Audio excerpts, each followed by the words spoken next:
Hello students, आप सभी को मेरा प्रणाम।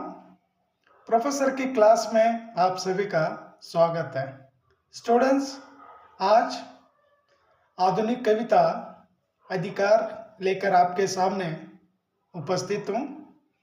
आज अधिकार पोएम को देखेंगे और इसे सरल रूप में क्या आपको समझाने के लिए प्रयास करूंगा। और ये कविता कभी कठिन भी क्या लगती है और सरल रूप से पढ़ाने से स्टूडेंट इजी क्या महसूस कर लेते हैं। तो आइए आज आपको सरल रूप से क्या ये पोएम पढ़ाऊंगा। अधिकार अधिकार का अर्थ है अथॉरिटी और पावर। सो इस कविता के कवयित्री है महादेवी वर्मा।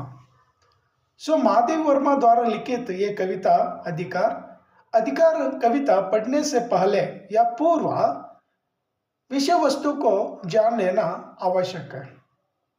विषय वस्तु अगर जान लेंगे तो आसानी के साथ कविता समझ में आ जाएगी। सो पहले क्या करना चाहिए, इंटेंट को क्या पढ़ लेना चाहिए। इंटेंट अगर समझ में आ जाता है तो कविता समझ में आ जाएगी। तो कविता पढ़ने से पहले इंटेंट का अर्थ है इरादा या विषय वस्तु। So first we read intent and already you know intent is so important for us. Once we know intent easily, we can understand the poem. Without knowing intent, we can't understand poem. Or you take any lesson or novel or poem or story. वो पढ़ने से पूर्व इसे क्या जान लेना आवश्यक है। अगर एक बार ये जान लेंगे तो इजी से क्या समझ में आ जाएगी।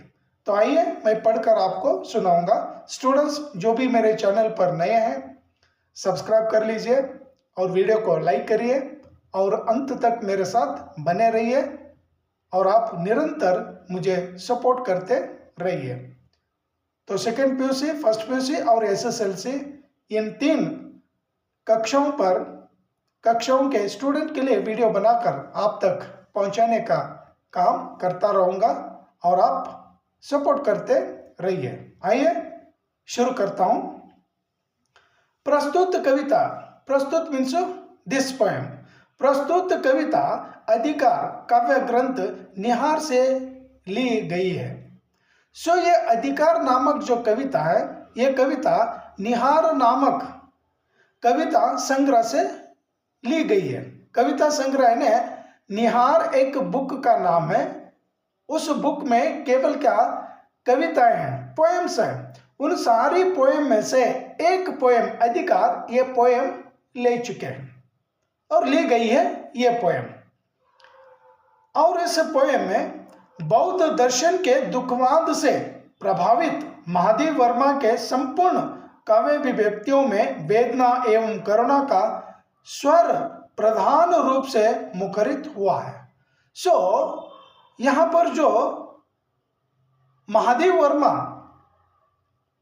बौद्ध दर्शन के दुखवाद से, यानी बौद्ध दर्शन यानी बुद्धिस्ट जो फिलॉसफी है, उस फिलॉसफी से या उस फिलॉसफी से दुखी होकर या उस दुख से प्रभावित होकर कहते हैं कि बुद्धिस्ट फिलॉसफी से क्या सैडकेस होकर यानी दुखी होकर यानी उस दुख से अफेक्ट होकर महादेवी वर्मा उस दुख को अपनी कविता में यानी पोएटिक एक्सप्रेशन देने के लिए प्रयास करती है।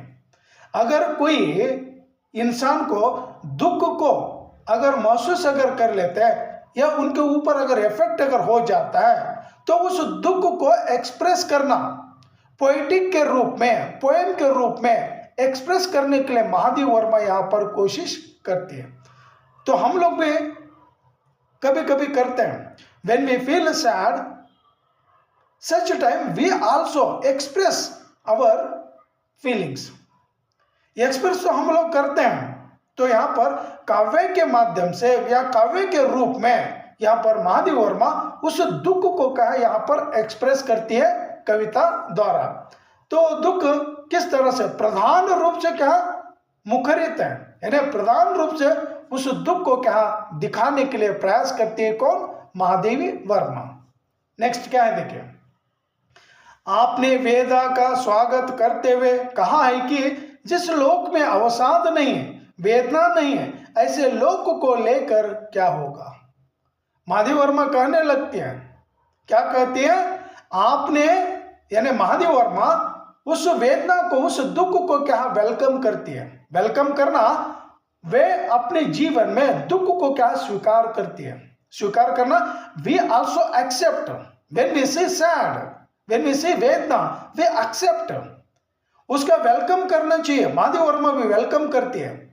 इस लोक में वेदना नहीं है, इस लोक में नो सैड, नो डिस्ट्रॉय, ये दोनों भी अगर नहीं है तो ऐसा लोक को लेकर क्या होगा। We are living in this world, we see this two words, no sad no destroy, means this is not world. ऐसा लोक लेकर क्या होगा, यानी ऐसी दुनिया होनी चाहिए, उस दुनिया में दुख रहना, उस दुनिया में नाश दिखाई देना, हर जीव का, हर प्राणी का, हर जानवर का नाश होना चाहिए और हर किसी को क्या दुख मिलना चाहिए। यही लोक है, यही दुनिया है। Without sad, without destroy, how can we see world. ಪ್ರಪಂಚ ನೋಡೋದೇ ಇಲ್ಲ, ಆ ಪ್ರಪಂಚ ಇದೆ ಅಂದ್ರೆ ಈ ಪ್ರಪಂಚದಲ್ಲಿ ನಾವು ವಾಸ ಮಾಡ್ತಾ ಇದೀವಿ ಅಂದ್ರೆ ದುಃಖ ಇರಲೇಬೇಕು, ಅಲ್ಲಿ ನಾಶ ಇರಲೇಬೇಕು। ಪ್ರತಿಯೊಂದು ಜೀವ ಜನ್ಮ ತಾಳಿದೆ ಅಂದ್ರೆ ಆ ಜೀವ ಸಾಯಲೇಬೇಕು। सो यहाँ पर महादेवी वर्मा भी क्या कहने लगते हैं, she likes this world, she does not like heaven. अमरों के जो लोक है उस लोक को क्या है वो पसंद नहीं करती है और उस लोक को वो तिरस्कार करती है। और महादेवी वर्मा चाहती है कि मुझे यही लोक क्या चाहिए, सी लाइक्स दिस वर्ल्ड। नेक्स्ट देखिए, जीवन की सार्थकता परिस्थितियों से डटकर मुकाबला करने में है, ना कि पलायन करने में। यानी जो जीवन की जो सार्थकता है, significance of our life, fight करने में है, मुकाबला करने में। Always we fight against our problems, always we fight against our sad, we accept struggling life, struggle करते जाना, मुकाबला करते जाना, लेकिन उन समस्याओं को देकर, उन दुख को देकर कभी पलायन नहीं करना, कभी ना भागे, उनके साथ डटकर मुकाबला करना। We fight against them when we see any problem, when we see any sad, we start fighting. उनके साथ मुकाबला करने के लिए प्रयास करना चाहिए। This is Mahadevi Verma's thought, यानी महादेवी वर्मा किस तरह से समझाते देखे। नेक्स्ट क्या होता है देखिए, फूल तारे बादल वसंत आदि प्रकृति से अनेक बिंबों का प्रयोग करके कवयित्री ने जीवन के प्रति गहरी आस्था व्यक्त की है। महादेवी वर्मा यहाँ पर जीवन के प्रति गहरी आस्था, गहरी आस्था means that is deep devotion about our life. Here poetess is showing us we have our own life now, we also show our devotion to our life।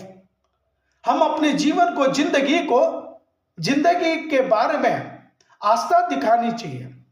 और महादेवी वर्मा कहने लगते हैं, जिस तरह से फूल तारे बादल वसंत आदि प्रकृति के जो बिंब है, और कवयित्री ने जीवन के प्रति क्या आस्था दिखाने के लिए कोशिश करती है।